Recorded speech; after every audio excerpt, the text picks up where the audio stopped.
Hi, it's Arlie, and I'm going to review and give you my thoughts on the birth control Nexplanon. It is a implant that goes into your arm. It's the size of a matchstick. I was not going to get any IUD thing down there. That just horrified me, and I've heard way too many horror stories. I chose Nexplanon because it has progesterone in it instead of estrogen. It's still a hormone, but I have breast cancer that runs really rampant into my family. Me and my gyno kind of went back and forth on it and kind of figured that it would be probably safer for me to take. You know, there's this whole thing about how they can't decide whether if estrogen and birth control can up your chances of breast cancer or not, and I figure, you know, this doesn't even have estrogen in it, so sounds good to me. The next one is more effective than birth control and condoms. It's the most effective other than sterilization.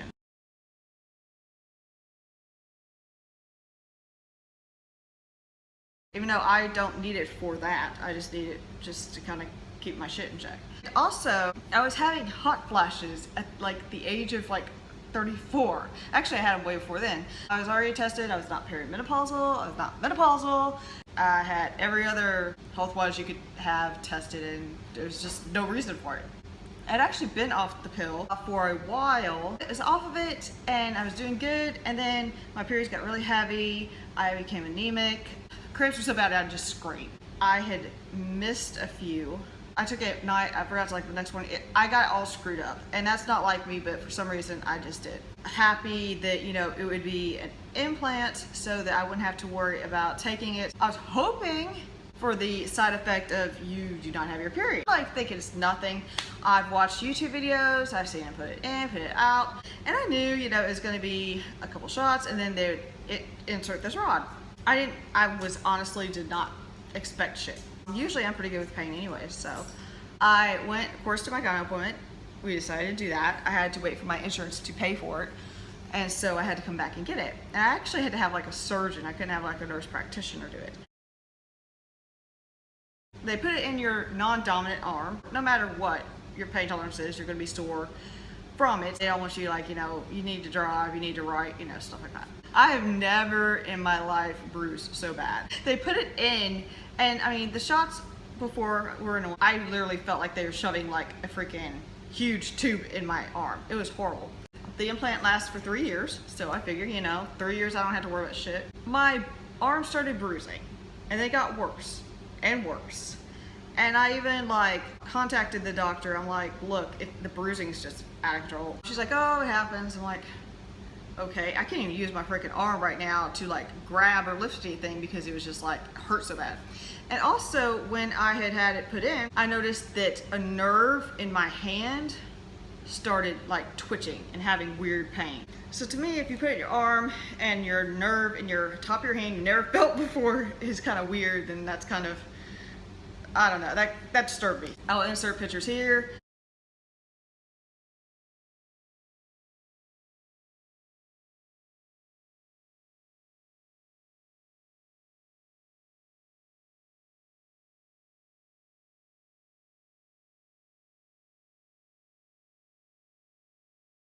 I've got it in. The first round of period came on time. It was light and lasted 10 days, which I knew the first one's gonna be fucked. So I wasn't worried about it. And then after that, still came, were regular. They were lighter. So I was like, okay, great. And my hot flashes immediately stopped. It was so lovely. I was so happy. Month 5 or 6, my period decided it was just going to kill me. I had heavy periods, which is one of the reasons I wanted to get on something, and it was double the heavy period I had before getting on it. I was so pissed. I'm already deficient in iron, so I have to take iron as is on a good day. Great, I can't literally do anything. I'm so weak and I'm just losing so much blood. She's like, oh, well, you know, it takes a while to settle in. You're still in the 6-month mark. I still had my period, and each month, it wasn't as bad as the first heavy month, but it still was considerably heavier than I had before I got on it. But I was trying to weigh the pros and cons, and I was like, heavier period no hot flashes. Until you've experienced hot flashes, you do not understand how horrifying these fucking hot flashes are. They're like, you feel like you are burning from the inside out. It could just, for no reason, you could have ice box and fucking think that you're in hell. It's horrible. And especially for my age, I mean, come on. I really went through my head. I was just like, I don't know if I want to do this. I don't know if I want to have it out or what. It's already in there. But I was also running into problems where when I'd go to the doctor, if they did like the blood pressure cuff on this, it would like literally feel like it was ripping it out. There's always a problem with it possibly breaking or bending. And then I saw that you aren't supposed to have gotten it if you had high cholesterol, which I had high cholesterol. And I think I had just gotten on something for the cholesterol. I think I just started cholesterol meds.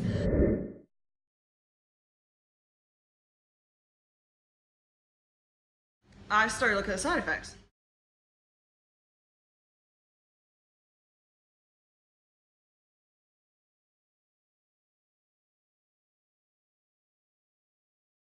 And I've been having such bad headaches.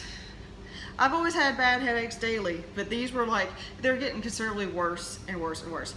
And in the last month or two, I mean, they were like crippling, and it can cause headaches. Nausea was one. I'm constantly nauseating, but it was like I had almost every single freaking side effect you could have, but I've had so many other health conditions that I didn't know what was actually the fucking implant and what was other things. And also I started having breakthrough bleeding, and this is at like month 10 into it. I should have my shit straight by then. I would have 5 to 7 days, still a long period, stop, then 2 days later, a full period again, like 1 day. So I'm like, what the hell? I could deal with, you know, a lot of this shit, but I can't like worry about just spontaneously springing, leaking, bleeding, you know, that's ridiculous. Another weird thing, which I haven't seen documented anywhere, I'm not sure if it exactly is connected to it, but my pets seem to not like the scent of it. It doesn't smell to humans, mind you. I have a breast cancer that runs in my family, so I have to get checked and stuff, and it was to the age where they wanted to start doing mammograms on me early because, you know, family history. And I was like very willing because I had watched Unsolved Mysteries, and it said something about how there's dogs and cats that can smell cancer. Well, it was in this arm, and my dog and cat both were like trying to scratch or smell my boob or trying to pull at the implant, but more like on this. And I'm like, what the hell? And I'm like, oh God, I just knew I had like breast cancer. I was just scared to death. I'm like, great, I have like wonder dog and cat that's the cancer sniffers. I sounded like a crazy person going to my doctor saying, yeah, I need a mammogram because I think my dog detected cancer. Had to schedule to have it removed, which I didn't get to tape. I'm pissed. And I will insert a picture of it now. The only thing I heard about it coming out was literally just the shots of it. She had to do like several shots to numb me up again. It came out easy. Honestly, it looked like it was trying to work its way out already. I'll show some pictures in here where it was already in, and I kind of move it around. You can see what it looks like.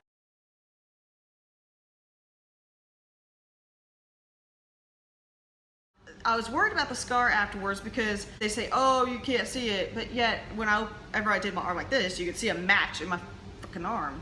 So, you know, I was really worried about the scar, but as you can tell, I have a little bruise still. But after that, my pets left me alone. So I think they either didn't like that I had a foreign object in me, or maybe it smells to them. I don't know. I've never seen that documented. Once I got it out, no nerve pain anymore, no pain, nothing. I was so happy. I was like, you know, what do I do? Because progesterone or whatever the hell it is what the reason I went with that. I was never offered any pills that didn't have estrogen in it. So she put me on progesterone. And if I'm saying this wrong, I'm sorry. I fucking can't speak half the time. A pill. It's like the mini pill or something. And so far, it's doing great. I mean, I haven't had any hot flashes on it. She said that a lot of people get the Nexplanon removed because of breakthrough bleeding. And before, I'd only heard that they got removed due to headaches. And of course, this is why after she put it in me, and I'm thinking, dude, I get daily headaches already and migraines. So it was just so annoying because I read the pamphlet front to back and none of these side effects seemed to be listed until after I got the damn thing in me. Start seeing lawsuits where the fucker like gets in people's lungs. How the hell does that happen? I don't even know.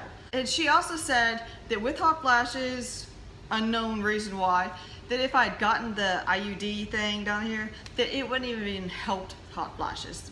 It has to be like either absorbed like pill wise or, you know, with arm, I guess, is still in this area. She said that, you know, the IUD only screws with that area, your pelvic area. So I wouldn't have gotten any relief from that anyways.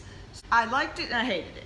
I liked the fact that it was so simple. I hated the fact that you could see it in my arm, that every time I had blood pressure taken, it felt like it was snapping in half. But I love the fact that it took my hot flashes away, but now I have a pill that could do that. So if anybody is, you know, really thinking about getting the Nexplanon, please look at the side effects and look at the side effects from several different websites. Like there's like, I think drugs.com that gives you like all the info for drugs, and also its website. Like I said, it seems like they've added a lot of side effects since I've gotten it. As far as it being a better choice for the whole, if it does make breast cancer go up risk-wise, that's to be seen. Nobody knows. I'm torn because I like the fact that it was in there, it's done with. I didn't have to deal with it because I have to deal with so many medications already. I felt like I had an alien implant in me. No, it just wasn't, I guess, for me. Maybe if it had gotten implanted in an area that I couldn't see it, you know, my dog tried to rip it out of me, maybe I'd liked it better. It seems like now there's more stuff coming out bad about it. Nexplanon, I think, is like the next generation from IMPLANON, or there's a lawsuit, I think, on both of them. So you might want to check out that lawsuit also. Of course, that's always very rare conditions, but you never know. It did not lessen my periods, it did not shorten my periods, it made them worse. I had seen a lot of people that had gotten it put in and then had gotten it removed like within like 3 months. And so I wanted to at least give it 6 months or longer to make sure that I was making the right decision, because it's obviously it was a pain in the butt to get in. So I knew getting it taken out was not going to be fun either. So, but that's my review on Nexplanon. I don't know if it was me or it having problems, but obviously it wasn't for me, but yet the pill I'm taking has the same type thing. So I don't know. But hopefully this helped you if you're trying to decide. I know there's a lot of people with a lot of opinions, and like I said, usually they haven't had it in very long, and I had it in for at least a year and 1 month, maybe longer.